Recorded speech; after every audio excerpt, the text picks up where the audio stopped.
Alors, nous sommes là aujourd'hui à Dakar dans le cadre d'un forum que nous organisons sur les énergies renouvelables. Et d'emblée, il faut dire que ce forum regroupe des coalitions de différents pays qui travaillent sur cette même question. Nous avons retenu de nous retrouver ici, d'abord dans le sens de partager des bonnes pratiques. Comme vous le savez, c'est toutes les coalitions de la société civile qui travaillent énormément dans les pays respectifs sur les questions d'énergie renouvelable, mais parfois les pratiques sont différentes. Même si le seul objectif, c'est justement la promotion des énergies renouvelables. Donc, cette rencontre, d'abord, permet tout simplement ce partage de bonnes pratiques, mais ensuite, le renforcement des synergies. Parce que nous sommes une organisation de la société africaine. Il faut que, si nous devons travailler tout simplement sur ces questions, que toutes les organisations de la société civile africaine, en tout cas qui appartiennent au ROACER, au réseau ouest-africain des coalitions de promotion des énergies renouvelables, puissent avoir tout simplement une même position, même si ça peut être difficile. Mais justement, il est possible. C'est pourquoi nous avons estimé qu'il était nécessaire de se retrouver à Dakar, d'abord pour discuter. Parce que, comme vous le savez, nous sommes dans ce contexte de transition énergétique et que les positions sont différentes. Même au niveau national, vous pouvez effectivement avoir plusieurs positions différentes au sein de la même organisation, au sein de la société. C'est pareil dans tous les pays. Mais puisque nous appartenons tous à un même réseau, il était important de voir comment d'abord avoir justement cette position commune, mais également comment renforcer justement les synergies. Donc, cette rencontre va dans ce sens. Mais c'est également une opportunité pour justement parler aux décideurs. Parce que nous estimons que l'Afrique, si l'Afrique doit amorcer cette tension énergétique, elle doit le faire sur la base de la promotion des énergies. Il y a plusieurs sources, il y a plusieurs positions. Mais nous estimons que les énergies renouvelables restent tout simplement cette solution qui va effectivement, ou bien qui doit mener l'Afrique vers cette transition énergétique. Et nous allons, à travers justement ce forum, parler aux décideurs. Mais nous allons également montrer justement ce que devra être notre contribution en tant qu'organisation. Parce qu'il ne s'agira pas tout simplement de parler. Il ne s'agira pas tout simplement de faire le plaidoyer, mais il s'agira également tout simplement de faire des propositions. À travers ce forum, nous attendons véritablement de faire beaucoup de propositions qui vont être adressées aux décideurs, qui vont être adressées aux autorités, au niveau national ou au niveau africain. Et en même temps, essayer de voir comment véritablement maintenir ce plaidoyer. Parce que ça, pour nous, c'est fondamental. Il ne peut pas y avoir de tension énergétique si justement les énergies renouvelables ne sont pas mises en œuvre. Et c'est notre argumentation, c'est notre position, et nous la défendons, et nous souhaitons justement que cette position soit entendue par les autorités de ce pays, mais également par les autorités de pays africains, de tous les décideurs africains. On parle d'énergie renouvelable. Nous sommes dans un contexte véritablement difficile, contexte de changement climatique, où nous savons comment aujourd'hui les changements climatiques sont en train d'impacter. Tous les secteurs sont négativement impactés. Et le monde se réchauffe. À partir de ce moment où, justement, à travers l'accord de Paris, on nous parle justement de réduction des émissions de gaz à effet de serre. On encourage justement les pays à aller vers un développement durable. Pour nous, il était fondamental, justement, vers cette dynamique, de dire que les énergies renouvelables doivent avoir effectivement une position incontournable. Donc, cette invite des accords de l'accord de Paris, cette lutte, cette mobilisation contre les changements climatiques doit tout simplement nous permettre de faire focus sur les énergies renouvelables. Pour nous, c'est une des solutions. Si nous voulons véritablement combattre le réchauffement climatique et si nous voulons véritablement aller vers un développement durable, les énergies renouvelables restent. C'est pourquoi, justement, la société sud-africaine s'est réunie à travers, justement, ROACER, le réseau ouest-africain des coalitions pour la promotion des énergies renouvelables, s'est mobilisé pour dire que le cap doit être justement donné vers les énergies renouvelables. Est-ce que je pourrais répondre à cette question?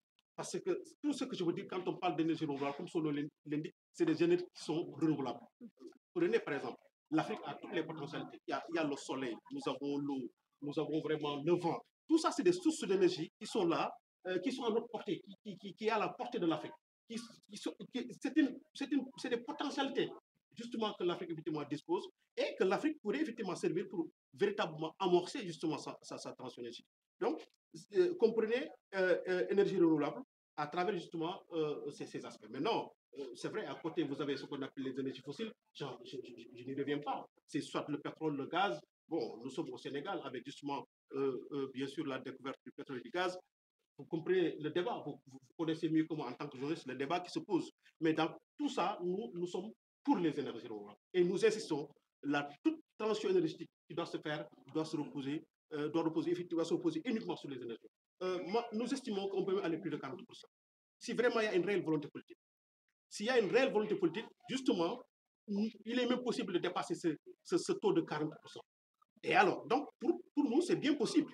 C'est bien possible d'aller vers 40%, même d'aller au-delà de 40%, pourvu que toutes les dispositions soient prises. Il faut que les efforts qui ont été, il faut le dire, le Sénégal, à un moment donné, a véritablement fait beaucoup d'efforts dans le mix énergétique. À travers la construction de centrales solaires, nous avons effectivement la centrale éolienne de Taïbanyaï, nous avons d'autres centrales. Et ça a été véritablement une volonté politique qui était affichée. Si tous les États, effectivement, marquent cette même volonté et renforcent cette volonté, nous estimons que ce taux de 40%, véritablement, ce pourcentage de 40% peut être non seulement dépassé, mais véritablement dans un délai très court. Je ne parle même pas déjà de 2030, mais vraiment avant 2030, si vraiment la volonté elle est affichée par les décideurs, nous estimons que justement, il est possible d'arriver à ce taux et même de le dépasser très largement. Disons que les énergies renouvelables, la promotion des énergies renouvelables, c'est notre combat au niveau du ROACER. C'est pourquoi vous avez au niveau des pays ouest africains, de l'ensemble des pays, nous tentons de mettre des coalitions pour faire la promotion des énergies renouvelables. Ce qui montre que nous sommes convaincus que pour vraiment mitiger les effets néfastes du changement climatique, il faut qu'on aille vers les énergies renouvelables. Et notre ambition aujourd'hui, c'est de dépasser la sous-région ouest africaine et aller dans toute l'Afrique. Parce que pour que toutes les coalitions, toutes les organisations de la société civile qui sont là parlent d'une même voix en faveur des énergies renouvelables, pour que nous puissions vraiment quitter en fait ce problème d'insuffisance d'énergie au niveau national, au niveau sous-régional, au niveau africain. L'espace, vous avez ces mêmes préoccupations. Actuellement, ce forum est justement le cadre dans lequel nous voulons nous mettre pour essayer de fédérer nos efforts entre différents réseaux. J'ai parlé du ROACER qui regroupe déjà des pays de la sous-région ouest africaine. Nous allons étendre notre action avec un autre réseau qui est au niveau de l'Afrique de l'Est, qui fonctionne et qui fait aussi la promotion des énergies renouvelables. Dans cette dynamique, nous croyons qu'à un certain moment, nous allons arriver à fédérer tous les efforts. Au cours de ce forum, nous allons adopter ensemble un même document de plaidoyer en faveur des énergies renouvelables pour nous au niveau du ROACER et pour la coalition au niveau de l'Afrique centrale. C'est déjà un grand pas pour essayer de faire cette promotion, ce lien entre les différentes organisations de la société civile. Nous avons parmi nous aussi des bailleurs de fonds qui financent les organisations de la société civile. C'est l'occasion pour nous, ici, de demander plus de ressources financières pour pouvoir aller de l'avant dans cette promotion. Et nous avons dans cette salle aussi des représentants de l'État. Le rôle de la société civile, c'est d'être un avant-garde de la mise en œuvre des politiques nationales. Et nous, en particulier, les politiques nationales en matière d'énergie renouvelable. Donc, nous allons être la veille, nous faisons la veille citoyenne pour que les politiques adoptées, aussi bien au niveau international, africain, sous-régional, que ça soit transcrit au niveau national dans les politiques nationales et puis être mises en œuvre pour que nous atteignions justement tous ces défis qui ont été posés face à nous par les changements climatiques. Il faut dire qu'un des défis aussi sera ça.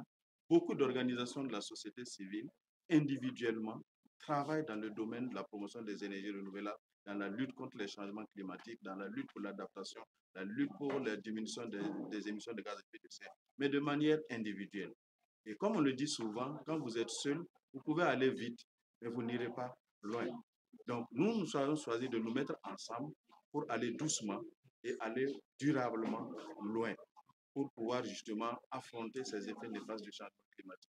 Donc c'est notre conviction, il faut que nous unissions nos forces pour lutter contre les effets du changement climatique, pour permettre d'avoir un développement durable pour nos sociétés, pour nos populations. Et au jour d'aujourd'hui, il n'est pas exclu de voir qu'il y a beaucoup de regroupements qui se font. Et après le regroupement africain, nous irons à l'international et nous sommes convaincus que c'est le seul moyen d'être avant-gardiste dans la lutte contre les effets néfastes du changement climatique. Les politiques, nous ne critiquons pas, mais nous disons que les politiques, ils adoptent des lois qu'eux-mêmes sont les premiers à ne pas appliquer.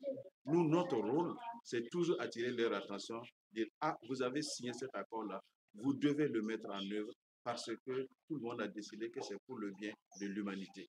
Donc, ainsi de suite, nous allons au fur et à mesure réveiller un peu toutes les politiques dormantes pour enfin justement juguler un peu ces effets néfastes du changement climatique. Merci.